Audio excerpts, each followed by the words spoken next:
biar diberesin kebijakannya mau diapain, saya keluarkan secepatnya, uangnya ada. Jadi tadi Menteri Kesehatan klaim katanya uangnya lambat gara-gara mereka curiga saya nggak punya uang. Uang saya banyak, tahun lalu aja 270 triliun cash, nggak bisa dipakai itu, tapi di luar anggaran ya.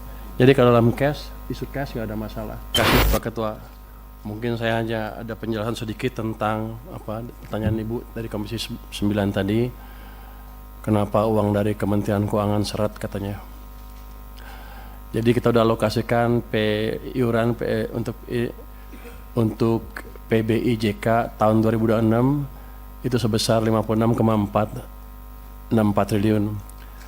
Yang 46,464 triliun udah masuk dalam DIPA Kementerian Kesehatan dan sudah siap digunakan. Betul Pak? Yang 10 triliun lagi juga dalam DIPA Kementerian Kesehatan, ini masih diberikan catatan diblokir menunggu dasar kebijakan lebih lanjut. Jadi tergantung Kementerian Kesehatan maunya apa, mau diapain, kita belum clear. Mau dipakai dia untuk pembiayaan PBI atau menaikkan modal iuran, terserah. Tapi sampai sekarang belum putus. Begitu keluar besok saya bayar. Yang kemudian ada juga alokasi bantuan iuran PBIJK yang masih dicadangkan dalam BABUN sebesar 10 triliun. Itu juga menunggu dasar kebijakan lebih lanjut, mau dipakai apa. Jadi kalau Anda kurang, cepat-cepat minta Kementerian Kesehatan, biar diberesin kebijakannya mau diapain, saya keluarkan secepatnya, uangnya ada. Jadi tadi Menteri Kesehatan klaim katanya uangnya lambat gara-gara mereka curiga saya nggak punya uang. Uang saya banyak, tahun lalu aja 270 triliun cash, nggak bisa dipakai itu, tapi di luar anggaran ya. Jadi kalau dalam cash, isu cash nggak ada masalah. Anda minta saya kasih. Tadi udah dijelasin ya? Yang dijelasin udah dijelasin. Ya. Mungkin itu dari kami Pak, kami siap mendukung program ini dengan sepenuh hati asal clear. Jangan sampai saya bayar terus nggak jelas uangnya dipakai apa. Terima kasih Pak. Waalaikumsalam. Menteri Sosial dulu, baru Menteri Keuangan. Terima kasih pimpinan. Terima kasih atas saran, atas masukan, atas kritik, dan beberapa catatan dari para anggota Dewan. Pertama, judul besarnya memang transformasi bangsa. Dan secara khusus dimulai dengan transformasi data.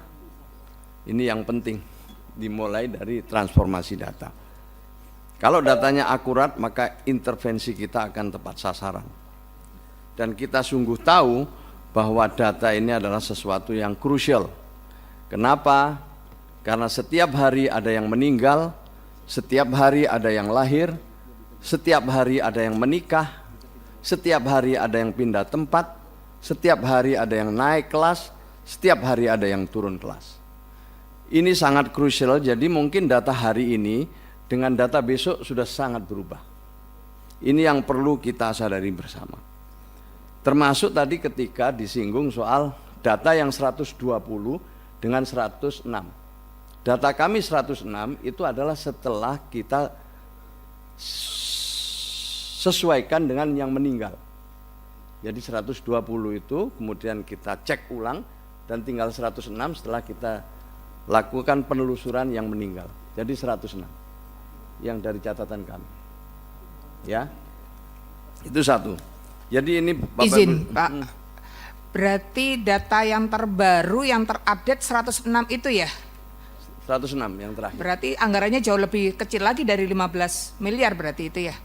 Ya nanti bisa dilihat lah kalau anggarannya. Kan kami bekerja ini juga diaudit ya oleh BPKP, oleh BPK. Kami diaudit, semuanya diaudit saya kira. Jadi itu bisa dilihat dengan baik secara seksama nanti. Jadi yang pertama memang sekali lagi data ini sangat krusial. Dan untuk itulah menindaklanjuti Inpres nomor 4 itu selama 1 tahun terakhir ini kami berjibaku. Termasuk utamanya dengan pemerintah daerah. Dan sekarang kita udah masuk ingin melibatkan desa. Karena jalur formal ini Bapak Ibu sekalian sangat penting. Meskipun belum semua daerah menyadari arti strategis dan pentingnya kita benar-benar peduli sama data ini. Itu yang pertama. Jadi kami terus terang bukan hal yang mudah, tapi kami akan melakukan sekuat tenaga sesuai dengan kemampuan dan kewenangan yang kami miliki. Hari-hari ini kami sedang berdiskusi dengan Kementerian Desa, juga dengan kementerian-kementerian yang lain dan dengan daerah, bagaimana kita bisa berkolaborasi, mendukung data tunggal. Kenapa? Karena kementerian, lembaga, pemerintah daerah sudah tidak boleh lagi menggunakan datanya sendiri-sendiri. Saya ingin lapor Pak Pimpinan, dulu Kementerian Sosial itu punya data sendiri, namanya DTKS. Kemudian itu dijadikan pedoman untuk menyalurkan bansos yang disalurkan lewat Kementerian Sosial. Habis itu tentu akhirnya tepuk tangan sendiri. Bisa jadi kementerian yang lain tidak ikut, tidak terlibat di dalam proses bantuan sosial kita. Tapi sesuai dengan instruksi Bapak Presiden, sekarang udah tidak bisa lagi begitu. Data dikelola oleh BPS, kami hanya membantu pemutakhiran. Data pemutakhiran oleh BPS yang terakhir itulah yang kami jadikan pedoman untuk menyalurkan bansos. PBI tadi menjawab yang Komisi 9, itu adalah datanya pertama-tama usulan dari pemerintah daerah. Lalu kita pandu untuk menyesuaikan dengan DTSEN yang disajikan oleh BPS. Lalu mereka mengusulkan dan kembali lagi pada akhirnya kita adalah berpedoman pada alokasi. Alokasinya yang sekarang ya, alokasinya adalah 96,8 juta. Itu adalah alokasi yang sama dibanding tahun yang lalu. Tahun yang lalu dengan tahun sekarang itu sama alokasinya, tidak ada perubahan. Yang untuk PBI, Nah, ada lagi memang daerah APBD yang menyediakan secara khusus, nanti dijelaskan sama beliau. Jadi ada APBD yang menyelenggarakan. Dalam rangka apa? Daerah ini juga sedang berlomba menuju yang namanya UHC. Ini menjadi indikator kesuksesan daerah. Universal Coverage Health Coverage. Ini adalah daerah yang seluruh warganya telah menjadi peserta BPJS Kesehatan. Sehingga ketika kita membagi alokasi itu juga menyesuaikan dengan kondisi daerah. Jadi ada yang fiskalnya kuat, mereka sudah semuanya ditanggung. Seperti kota Surabaya, beberapa kota yang lain ya, yang kecil-kecil itu biasanya sudah UHC. Memang tidak mudah itu, nanti dijelaskan sama Menteri Kesehatan lebih detail.